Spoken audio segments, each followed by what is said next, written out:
ഏതൊരു പ്രവർത്തനത്തിനും തുല്യവും വിപരീതവുമായ പ്രതിപ്രവർത്തനം ഉണ്ടായിരിക്കുമെന്നാണ് ന്യൂട്ടന്റെ തേർഡ് ലോ പറയുന്നത്.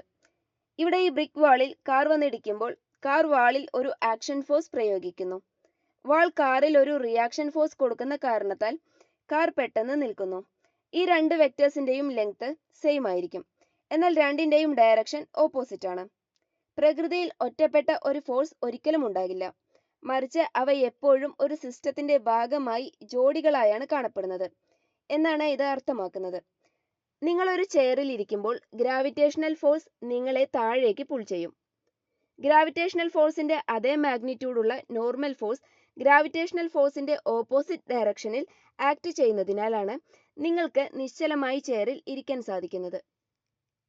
ഒരു വസ്തുവിനെ ആക്സിലറേറ്റ് ചെയ്യിക്കുന്ന ഏതൊരു ഫോഴ്സിനും തുല്യവും വിപരീതവുമായ ഒരു റിയാക്ഷൻ ഫോഴ്സ് ഉണ്ടാവുമെങ്കിലും വസ്തു ചലിക്കാൻ കാരണം ആ വസ്തുവിൽ പ്രയോഗിക്കപ്പെടുന്ന ആക്ഷൻ ഫോഴ്സ് കാരണം മാത്രമാണ്.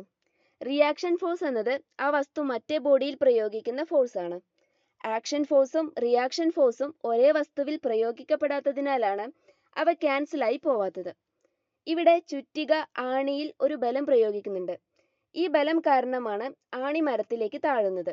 ആണി ചുറ്റികയിൽ തുല്യമായ അളവിലും വിപരീത ദിശയിലും ഒരു ബലം പ്രയോഗിക്കുന്നുണ്ട്. ചുറ്റികയിൽ രണ്ട് ഫോഴ്സുകളാണ് പ്രയോഗിക്കപ്പെടുന്നത്. ഒന്ന് നമ്മൾ കൊടുക്കുന്ന ഫോഴ്സും മറ്റൊന്ന് ആണി കൊടുക്കുന്ന റിയാക്ഷൻ ഫോഴ്സുമാണ്.